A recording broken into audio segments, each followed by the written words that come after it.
하나님 말씀 읽겠습니다. 누가복음 6장 20절부터 23절까지입니다. 함께 읽지요. 짧은 기절입니다. 누가복음 6장 20절부터 23절. 예수께서 눈을 들어 제자들을 보시고 이르시되 너희 가난한 자는 복이 있나니 하나님의 나라가 너희 것이며 지금 줄인 자는 복이 있나니 너희가 배부름을 얻을 것이며 지금 우는 자는 복이 있나니 너희가 웃을 것이며 인자로 말미암아 사람들이 너희를 미워하고 멸리하고 욕하고 너희 이름을 악하다 하여 버릴 때에는 너희에게 복이 있도다. 그날에 기뻐하고 뛰놀라 하늘에서 너희 상이 큼이라. 그들의 조상들이 선지자들에게도 이와 같이 하였느니라. 아멘. 기도하겠습니다. 하나님 아버지 감사합니다. 이 아침 예배 공동체로 모이게 하셔서 감사합니다. 찬양과 기도를 드릴 수 있었고 우리 아이들을 주님께 말씀에 의탁하여 올려놓을 수 있었습니다. 이 모든 것은 주님의 은혜입니다. 우리의 죄된 육신의 성품으로는 하나님께 가까이 하기를 싫어합니다. 하나님의 의를 우리 안에 누리기를 싫어하는 악한 본성이 우리 안에 있습니다. 그래서 우리의 노력으로는 한 걸음도 주를 향하여 발걸음을 뛰어넘기가 어려운 저희들입니다. 그런 저희들을 오늘 아침 주님이 부르셨습니다. 성령으로 감동하셨습니다. 올라올 수 있는 의지와 마음을 주셨습니다. 감사합니다. 이 시간 이제 말씀 앞에 선 시간입니다. 말씀으로 주님 자신을 드러내 주십시오. 깨닫게 하시고 그 깨달음대로 조금이라도 더 우리의 마음과 뜻과 힘을 모아서 순종할 수 있도록 축복해 주시옵소서. 예수님 이름으로 기도드립니다. 아멘. 우리가 산상보훈 혹은 산 밑에 내려온 평평한 곳에서 말씀하셨다고 누가가 좀 더 자세히 세밀하게 묘사함으로써 평지복음이라고 불리어지는 예수님의 초기 공생의 사역에 가장 깊이 있는 말씀을 우리가 지금 대하고 있습니다. 이 신약시대의 산, 지명으로는 하틴산이라고 불려진 산인데 이 산이 갖는 성격은 신학적으로는 뉴시나이, 새로운 신의 산이라고 명명이 되어집니다. 왜냐하면 구약 신화산이 완성된 산이다라는 거예요. 구약의 신의 산에서 주신 하나님의 계시가 오늘 신약의 이 하틴산에서 완성되었다. 구약 신의 산에서 하나님은 이스라엘 백성에게 하나님 나라의 법, 율법을 주셨습니다. 그것을 통해서 하나님 나라를 이스라엘이라는 사람들과 함께 출애굽한 중다한 잡족과 함께 하나님 나라의 공동체를 구성하셨습니다. 구약 시대인지라 그 공동체가 군주국가 형태로 왕국 형태로 이제 아마 형성해 나가시게 되는데 그때 필요한 법률을 하나님이 이제 반포하신 것입니다. 그래서 하나님의 백성들이 왕국 공동체로서 어떤 가치와 윤리와 정말 법률에 따라 살아야 할 것인가, 어떻게 살 때 세상의 왕국들과 구별된 하늘 왕국의 백성답게 살 것인가를 보여준 내용이 바로 구약의 출애굽 시내산 사건입니다. 근데 그때 주신 율법을 1500년 동안 지켜오면서 점점 해석이 좀 잘못됐습니다. 그래서 율법을 행함으로써 구원 얻는다는 가르침으로 점점 굳어져서 예수님 당시에서 율법주의, 바리새주의가 됐습니다. 근데 여러분, 구약에 하나님께서 율법을 주실 때 구원의 수단으로 주셨는가? 이 율법을 잘 지키면 내가 너희를 구원하고 안 지키면 구원하지 않겠다는 조건으로서 시내산에서 율법을 주셨는가? 그렇지 않습니다. 월터 카이저라고 하는 시카고의 유명한 구약학자가 쓴 글에 이렇게 얘기했습니다. 출애굽은 율법을 주지 않고 시작했다는 거예요. 애굽에 있을 때 하나님 율법을 주시면서 요거 잘 지키면 내가 출애굽 시켜주고 안 지키면 애굽에서 그냥 노예 살다가 죽어라 이렇게 하지 않았다는 거예요. 출애굽은 율법 없이 오직 은혜로 먼저 구원하셨다는 거예요. 10가지 재앙과 마지막에 어린 양의 피로 문설주를 칠해서 하나님의 무한한 은혜, 아무 조건 없는 은혜를 그냥 보고 믿기만 하면, 믿음으로 그냥 문설주를에다 양의 피를 칠하기만 하면 출애굽을 시키고 홍해가 갈라지고 구원시키셨다는 거예요. 그러니까 구원은 오직 은혜로 구원하셨다. 그래 놓고 이제 시내산에 모였을 때 하나님 이렇게 선언하세요. 나는 너를 애굽의 종되었던 애굽 땅에서 구원해낸 여호와로라. 율법을 주는 하나님 자신의 소개를 뭐라고 하냐면 너에게 이렇게 은혜로 조건 없이 구원해낸 여호와다. 내가 너희를 이렇게 은혜로 구원해서 이제 너희는 내 백성이 되었다. 그러니 내 백성이라면 나를 좀 닮아야 될 것이 아니야. 나의 언약의 자손이 됐으면 아버지를 닮아야 될 것이 아니야. 내가 거룩하니 너희도 거룩하라. 하나님의 성품을 담도록 이스라엘 백성에게 요청하십니다. 구원하시고. 그리고 거룩의 기준을 보여준 게 율법이라는 거예요. 그래서 율법은 구원의 도구가 아니라 성화의 도구였다.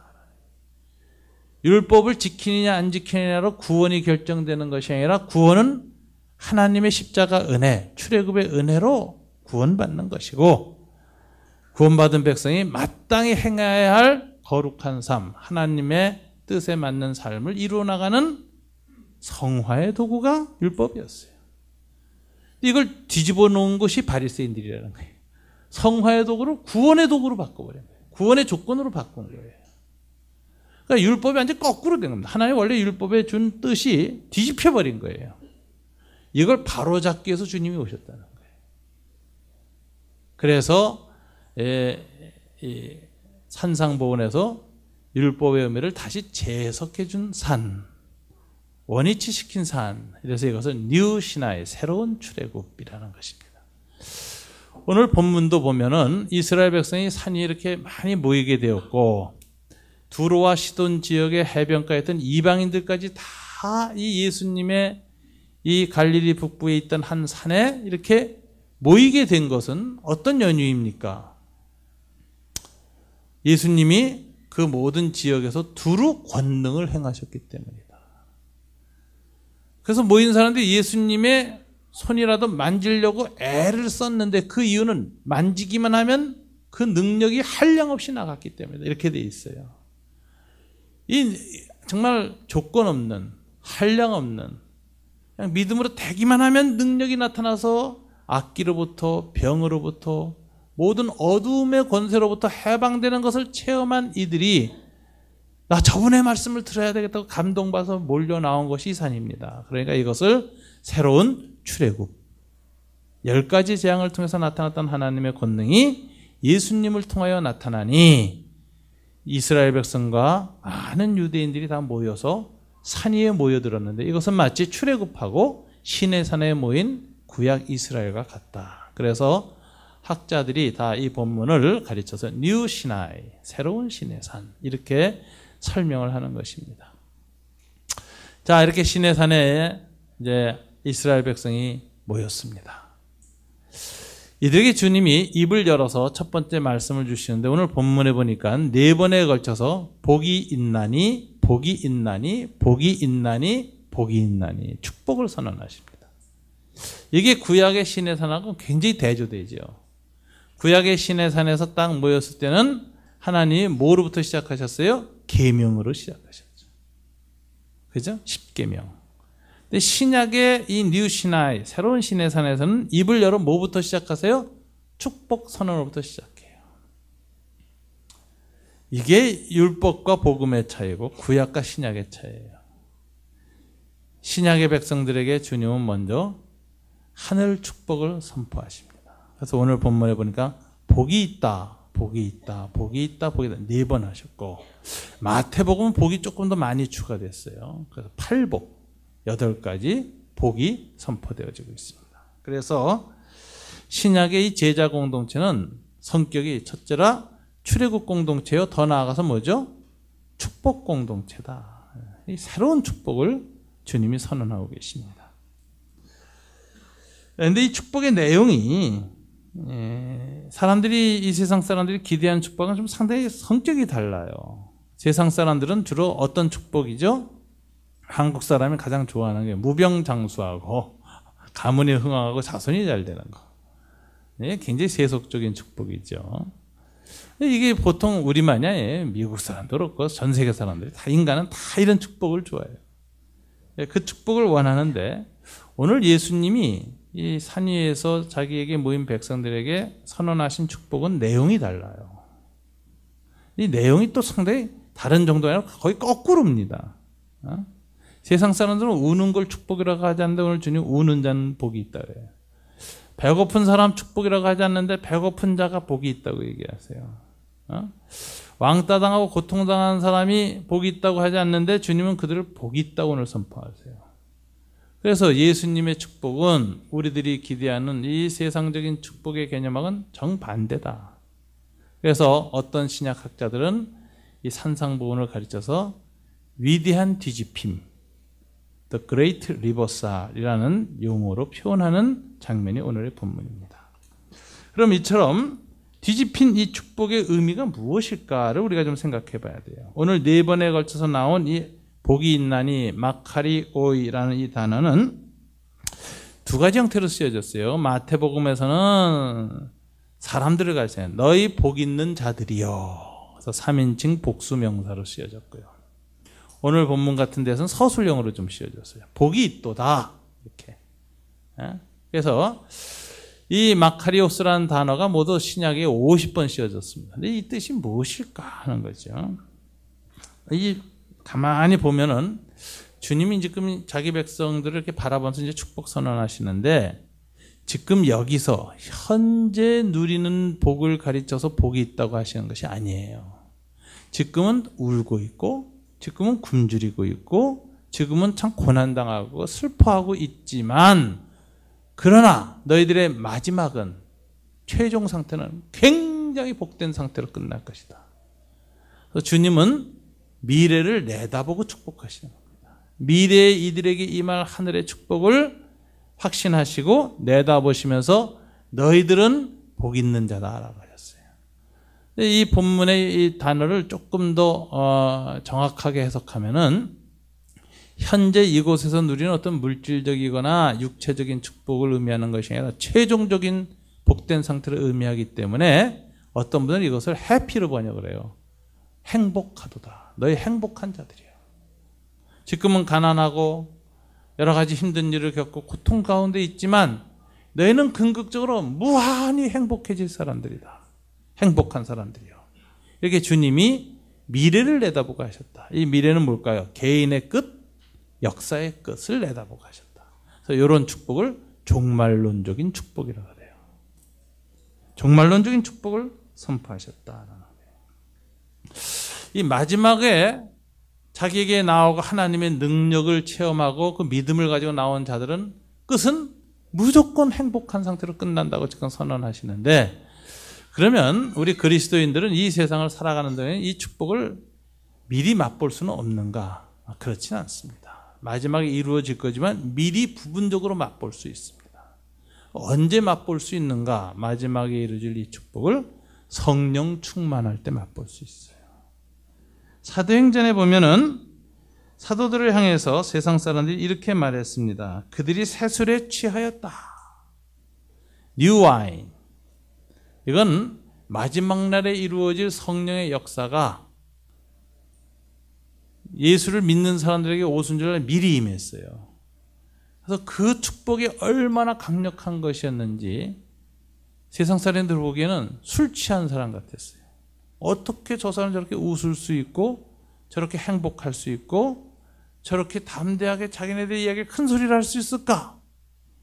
저거 새술에 취했다. 이렇게 말할 정도로 충만한 상태가 되어지는데 여기에서 우리가 발견할 수 있는 것은 마지막에 이루어질 그 축복을 행복한 상태를 이 세상에서 현재 이곳에서 우리가 부분적으로 일시적으로 누릴 수 있는데 조건은 딱 하나예요. 성령으로 충만해지면 미리 맛볼 수 있다. 이것이 예수의 마카리오스 축복은 최종 축복이다 하는 걸 우리가 살필 수 있습니다. 두 번째 생각할 것은 최종 축복의 의미가 뭐냐. 오늘 본문에 보면 이 최종 축복의 상태를 묘사하는 단어가 나옵니다. 여러분 21절에 보면 지금 줄인 자는 복이 있나니 어떤 상태가 돼요? 너희가 배부름을 얻을 것이요. 지금 웃는 자는 복이 있나니 너희가 웃을 것이요. 인자로 말미암아 사람들이 너희를 미워하고 멀리하고 욕하고 너희 이름을 악하다 하고 버릴 때에는 너희에게 복이 있나니 그날에 기뻐하고 뛰놀라. 이렇게 돼 있어요. 최종 축복의 상태가 어떻게 돼 있어요? 배부르고 웃고 기쁘고 뛰논다. 여기서 지금 무슨 뜻입니까? 가만히 보면 너무 현세적이죠. 마지막에 이루어질 축복은 현세에 누리지 못했던 것을 다 누리는 그런 것이다. 여러분 그 이슬람 교도들이 천국을 묘사하는 거, 이슬람 교도도 천국과 지옥이 있다는 거 아시죠? 유사 유대교이기 때문에 굉장히 그 비슷합니다, 구조가. 천국이 있는데 천국에 대한 묘사가 어떻게 되어 있는지 아세요? 첫째, 목욕탕이 크다. 사막에 사는 사람들 천국은 물이 넘쳐 흐르는 거죠. 두 번째, 할렘, 이쁜 여자가 많다. 그 왕실의 그 처첩들이 등 그게 이제 천국에 대한 묘사 중에 하나예요. 천국과 이쁜 여자들하고 마음대로 같이 즐겁게 보낼 수 있다. 이게 굉장히 현세적인 것이 투영된 거죠. 근데 예수님의 마지막에 이루어질 복된 상태도 그런 거냐? 배고픈 사람이 마음껏 먹고, 그리고 울던 사람이 마음껏 웃고, 그 다음에 마지막에 기뻐 뛰노는 것이냐? 여러분 오늘 이 본문을 어떻게 해석해야 될까요? 이 표현을 어떻게 해석해야 예수님이 말하고자 하는 의미를 우리는 잘 알 수 있을까요? 여러분 배부르고 웃고 기뻐서 뛰논다는 건 뭘 의미하는 걸까요? 파티가 시작됐다. 잔치의 표현이다. 예수님의 공생의 가르침은 대부분 하나님의 나라가 이 땅에 임하는 것을 비유할 때 주님은 잔치를 비유로 들었습니다. 그래서 마태나 삭개오가 예수를 영접하고 했을 때 그 집에 가서 주님이 어떻게 하셨어요? 잔치를 베푸셨습니다. 버림받았던 세리와 창기들에게 주님의 복음을 받아들일 때 그들과 함께 먹고 마시기를 즐겼다. 파티를 여셨습니다. 예수님의 교훈은 주님 나라가 주로 파티로 많이 예화가 돼요. 어떤 임금이 잔치를 베풀세 이렇게 얘기했죠. 또 신랑 신부의 혼인잔치, 열처녀 비유 이런 것들 많이 나오죠. 또 주님은 스스로 자기가 재림할 때를 가르치는 표현 중에 하나가 보면 요한계시록에서는 공중의 혼인잔치, 재림을 그렇게 얘기했습니다. 뿐만 아니라 요한계시록을 보면은 누구든지 주님이 그 문 밖에 서서 문을 똑똑 두드리노니 그 소리를 듣고 문을 열기만 하면 주님이 들어가서 어떻게 해요? 그는 나와 더불어 먹고 나와 더불어 마실 것이다. 이거 뭐냐? 잔치가 시작될 것이다. 여기서 예수님은 항상 하나님의 나라는 잔치 공동체로 자주 비유하셨습니다. 그래서 이 잔치라는 것이 종말론적인 의미를 갖고 있어요. 그러니까 여러분이 중근동에서 잔치라는 건 어떤 의미를 갖나요? 주다 배너라는 영화를 보면 그 배너가 마지막 그 경기를 하기 전에 원형 경기장에서 그 경주를 하기 전에 아랍 사람의 이제 말을 넣었잖아요. 4마리를. 그런데 그 아랍 사람이 배너를 불러서 맨 처음 뭐냐 밥을 먹습니다. 밥 먹고 나서 깍 겉으름 해야 기분이 좋아해요. 주인이. 근데 이게 중동 문화, 유목민 문화예요. 유목민 문화에서는 잔치라는 건 뭐냐? 낯선 사람이나 멀리 있던 사람이나 관계가 없던 사람을 불러들이고 혹은 원수도 불러들여서 화해하고 우리가 새로운 인격 관계를 맺는다. 관계를 회복한다는 의미에서 잔치를 베풉니다. 그래서 아버지도 집 나간 탕자가 돌아올 때 잔치를 베풀자 그러잖아요. 또 좋은 일이 있을 때 잔치를 베풉니다. 목자가 잃어버린 양을 찾았다 한 마리 찾고 나면 돌아와서 자기 동료 목자, 우리가 함께 기뻐하자. 잔치를 엽니다. 열드라크마를 갖고 있던 여자가 동전 하나를 잃어버렸어요. 그걸 찾고 나서 너무 기쁘니까 친구 여자들을 불러서 우리 같이 기뻐하자. 잔치를 베풉니다. 이 잔치 공동체라는 건 뭐냐?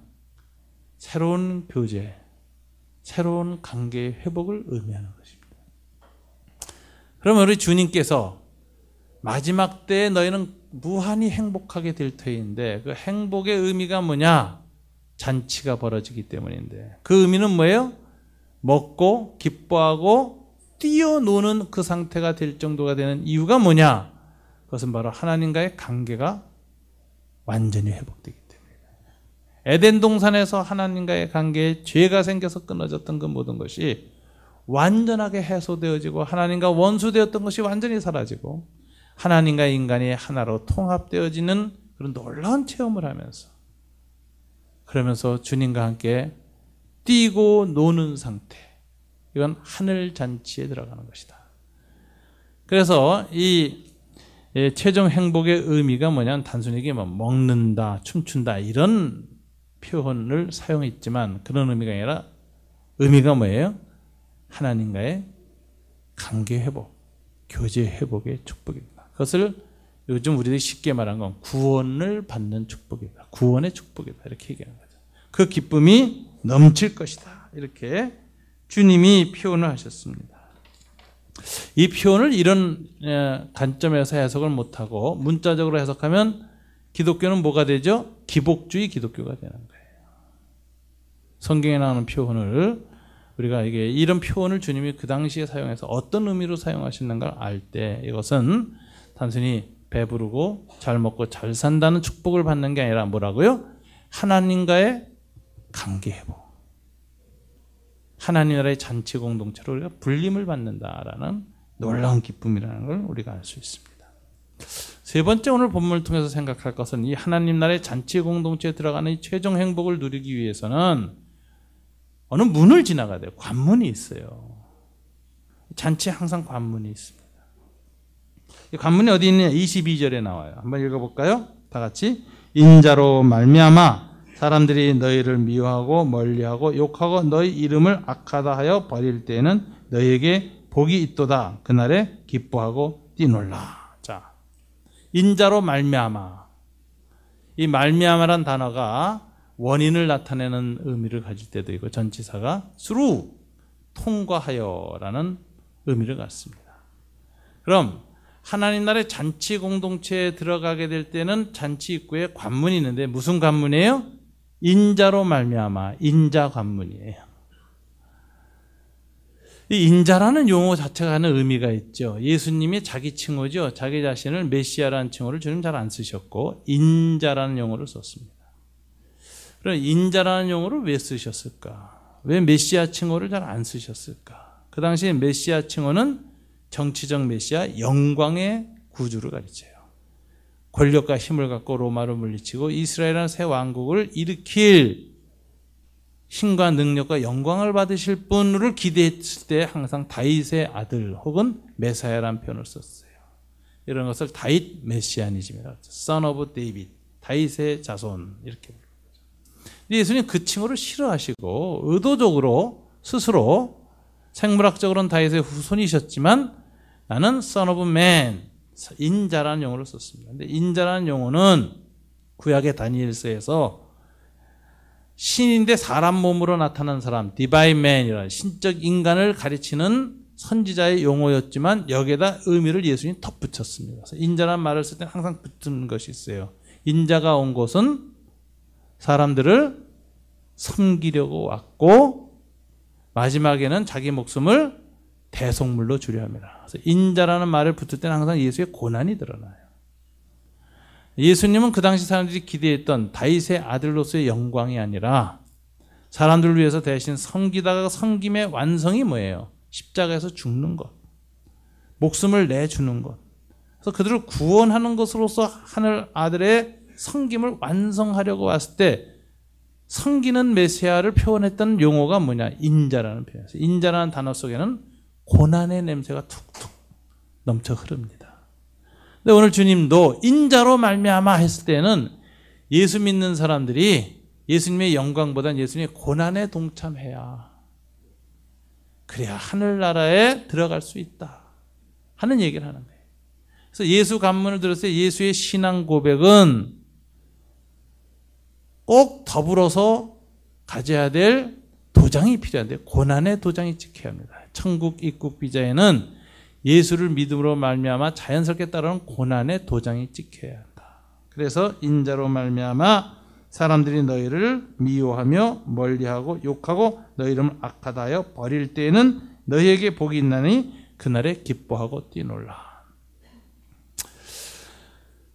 인자 관문을 지나갈 때 하나님 나라에 들어가는 입국 비자에 도장이 꽉 찍혀야 하는데 그 도장은 예수의 피로 찍히는 고난의 도장이라는 것입니다. 그래 예수를 믿고 나면 이것은 입술로 관념적으로 고백하는 것으로 끝나지 않고 우리의 라이프 스타일이 바뀝니다. 주님 따라 살게 돼요. 그러면 세상 사람들하고 섞이기가 쉽지 않아요. 가치관이 달라지고 삶의 목적이 달라지고 살아가는 방식이 다르니까 왕따 당합니다. 이것을 성경에서는 구별된다. 똑같지 않다. 구별된다. 이렇게 표현하죠.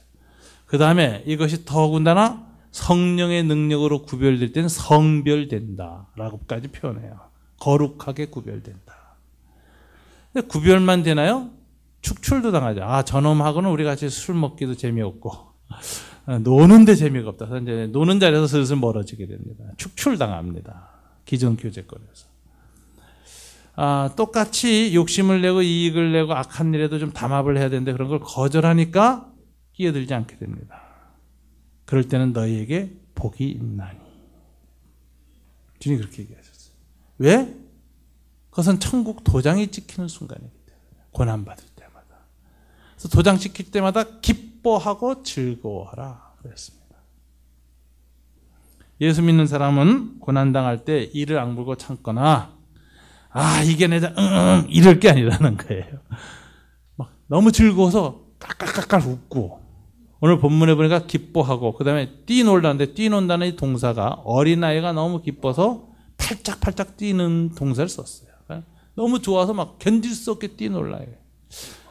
이건 거의 미친 사람이죠. 고난받을 때 이렇게 뛰놀면 신경계통에 이상이 왔다고 보면 크리스찬 메조히스트 피약대성 맞을 때마다 즐거워지는 인간. 이게 굉장히 이상한 거예요. 근데 그게 성령에 의하여 신경계통의 이상이 아니라 성령에 의하여 하늘이 주시는 축복에 대한 믿음 때문에 지금 고난을 당할 때 이것이 얼마나 귀한 축복인가를 알기 때문에 즐거움이 더 커서 넘쳐 흘러서 기뻐하고 즐거워하라 이렇게 말했습니다. 이거 쉽지가 않습니다.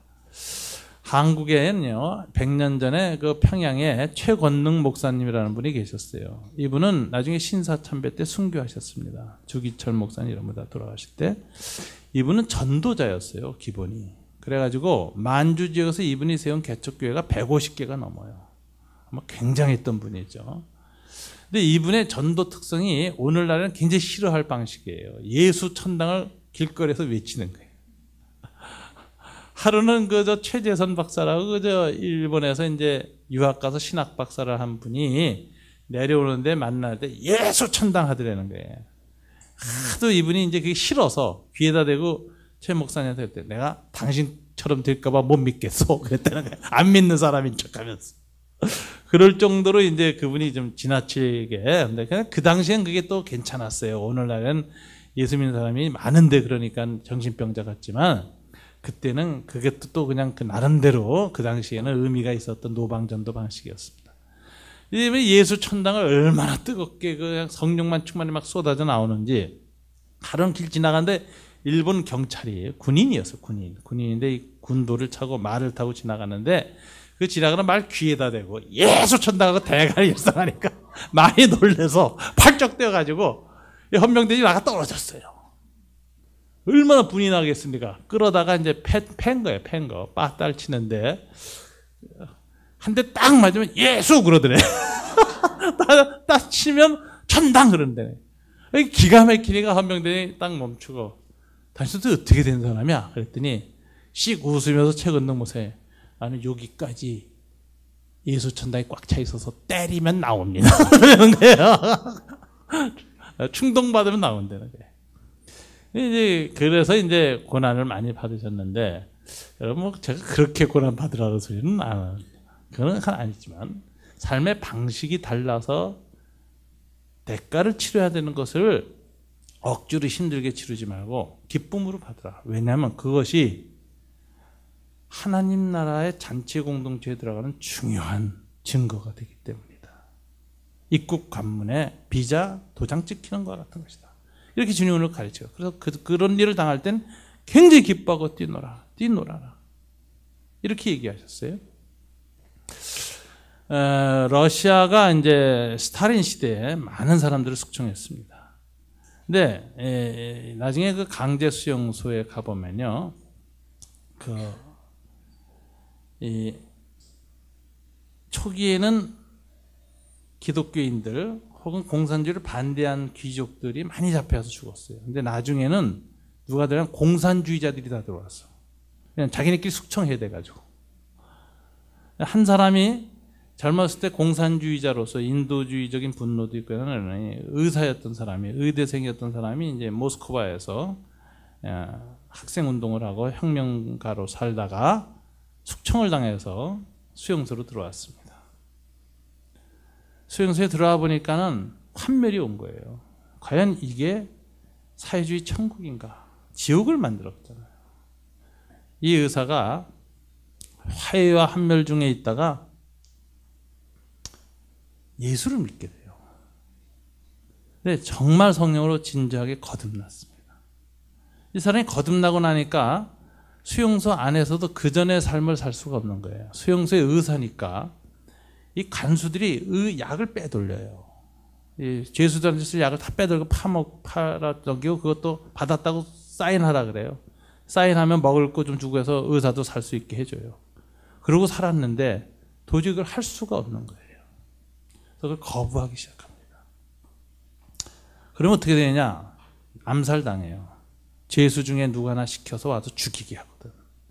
그래서 이 사람이 자기 숙소로 못 들어가고 매일 피해서 병원의 의자 밑에서 숨어서 잠을 자면서 이제 그렇게 도피 생활을 시작합니다. 근데 어느 날은 이제는 이 생활을 더 이상 할 수 없고 이제는 곧 죽을 거라는 걸 감지를 했어요, 본인이. 그래서 자기가 느꼈던 고뇌와 아픔과 예수 믿고 나서 사회주의자에서 기독교로 개종하고 난 다음 변한 다음에 느꼈던 많은 생각들을 누구한테 얘기할 수가 없고 증거하고 전도하고 싶은데 전도할 사람이 없는 거예요. 그런데 마침 보니까 수술실에서 바로 수술 끝나고 나와서 혼수 상태에 있는 한 사람이 있는 걸 봤어요. 그 옆에 의자에 앉아서 혼자서 되뇌이듯이 자기 인생을 다 돌이켜서 얘기를 합니다. 그 환자한테. 내가 이렇게 예수를 믿게 됐고 이제 이후로 내가 이런 변화가 왔다. 그래서 나 이제 옛날 방식으로 살 수가 없다. 이제 난 곧 죽을지도 모른다. 그러나 내가 믿는 예수님 영생을 주신 분이고 이런 고난 속에서 내게 희망을 주셨다. 전에는 죽음 앞에서 허무주의자였고 어떻게 할 바를 몰라 이제는 나는 죽음 넘어서서 축복을 내다본다 하는 간증을 밤새도록 합니다. 그리고 그 다음날 이 의사가 이제 암살당해 죽어요. 근데 그 수술실에서 마취 상태에서 나와서 덜 깬 이 젊은이가 그 이야기를 들었는데 이상하게 그 이야기가 이 젊은이의 마음속을 파고들어서 평생 잊혀지지 않는 메시지가 됐어요. 그 다음날 수술 깨나서 어저께 내가 얘기하던 사람 찾다 보니까 그 사람이 그렇게 또 암살당했다는 걸 알아요. 그 메시지에 이 젊은이가 감동을 받습니다. 그리고 예수를 믿게 됩니다. 그리고 세계적인 작가가 됐죠. 알렉산드로 솔제니친. 그가 이 소련에서 일어나고 있는 이 생명의 역사를 그렇게 해서 증거를 합니다. 우리가 이렇게 보면은 고난 당할 때 성령이 역사하시면 오히려 기뻐할 수 있다. 내일 죽을 걸 암살당할 걸 알면서도 자기는 예수 생명의 축복이 너무 기뻐서 간증하고 고백하고 한 젊은이한테 말하고 죽은 한 무명의 의사. 이 이야기가 책에 이제 실려서 우리가 알게 됐습니다. 여러분, 예수를 믿는다는 것, 그 마지막은 축복이라고 오늘 주님이 선언하셨습니다. 그래서 여러분, 이 최종 축복의 의미를 알고 깨닫고 나면은 여행하는 자세가 달라집니다. 여러분이 여행을 하면 서울에서 부산을 가도요, 끄트머리 내가 갈 종착역이 부산역이다라는 걸 알고 거기 가면 내 사랑하는 가족이 다 나서 나를 끌어안고 만나고 반갑다 그러고 집으로 데려가서 아주 그냥 환대할 것이라는 걸 알고 여행하는 사람은 기차 안에서 여유가 있어요. 창밖을 내다보기도 하고 풍경을 즐기기도 하고 주변 사람하고 여유를 갖고 대화도 하고 그 다음에 좀 잠도 자기도 하고 뭔가 달라요. 끄트머리를 아는 사람은. 근데 끄트머리를 모르고 무작정 탄 사람, 이 여행은 종착지를 모르면 여행이 아닙니다. 방랑이고 유랑이지. 이걸 모르는 사람은 여행을 즐기질 못해요. 역만 오면 내려야 할지 있어야 될지 판단이 안 돼서 궁금해요. 여기가 어디냐고 묻느라고 바쁘고 언제 또 내려야 할지 모르기 때문에 잠도 못 자요. 풍경도 못 즐겨요. 누구하고 얘기도 깊이 못 나눠요. 불안하고 늘 초조합니다. 우리 인생의 끝을 미리 본다는 건 축복입니다. 예수님 그것을 오늘 가르쳐 주시는 거예요. 너희 인생의 끝은 뭐로 끝난다고요? 최고의 복된 상태로 끝날 것이다. 행복하게 될 것이다. 하나님과의 관계가 회복되고 이 세상에서 누렸던 모든 축복보다도 가장 큰 행복으로 너희 마음 가득 차게 될 것이다. 그리고 이 땅에서 살아가면서 인생 여정 중에 갖게 됐던 작은 아픔들과 갈등과 고뇌들을 기억도 나지 않을 만한 축복이 될 것이다. 너희들은 그 축복이 보장된 사람들이다. 이제 하나님 나라에 들어왔다.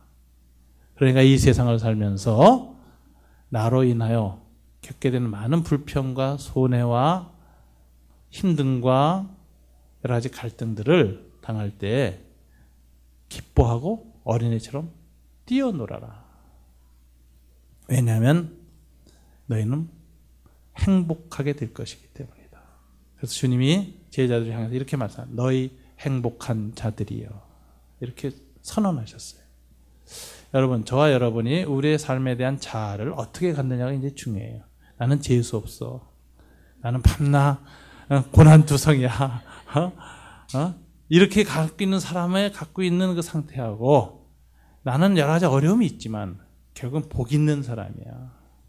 축복을 받은 사람이야. 이 믿음을 갖고 사는 것은 삶이 천양지차가 되는 것입니다. 여러분, 인생 여정 의외로 짧습니다. 여행을 즐기십시오.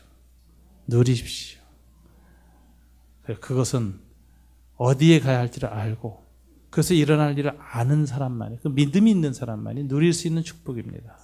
이 하늘 축복을 풍성히 누리고 주변 사람과 나누면서 살아가는 저와 여러분이 되기를 주님 이름으로 축원합니다. 기도하겠습니다. 하나님 아버지 감사합니다. 오늘 주님께서 출애굽 구원의 역사를 이루시고 능력을 나타내신 후에 믿음으로 나온 모든 백성들에게 축복을 선언하셔서 감사합니다. 이 땅에서 현세적인 것이 아니라 미래의 마지막에 완성될 그 행복한 상태를 선포하심으로 세상의 모든 고난을 이길 힘을 주시니 감사합니다. 하나님 기쁨으로 살게 도와주십시오. 늘 하늘의 명랑성으로 우리 마음이 늘 충만해지게 도와주십시오.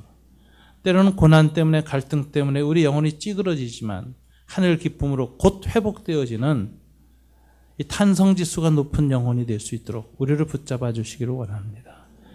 주님, 우리가 행복할 수 있게 도와주시고 우리 인생 여정 중에 이 행복이 가득 차고 자주 누리는 저희가 되도록 성령으로 충만케 하여 주시옵소서. 이 모든 것을 축복하시는 우리 주 예수님 이름으로 기도드립니다. 아멘. 세상으로 믿음이 확정된 마음을 가지고 나아가기를 바랍니다. 아버지께서 나를 세상에 보내신 것 같이 나도 너희를 세상에 보내노라. 지금은 산 위에 모인 무리들을 향하여 축복을 선언하신 우리 주 예수 그리스도의 은혜와 하나님 아버지 사랑하심과 성령님 감화 감동 충만케 하심, 그 축복을 내다보며 성령 안에서 축복을 누리며 이 세상에서 주님으로 말미암는 모든 대가들을 기쁨으로 치루어 나가기로 결심하는 우리 강교 산울교회 모든 교우들의 삶 위에, 가정 위에, 자녀들 위에, 일터 위에 주도 영원까지 함께 계실지어다. 아멘.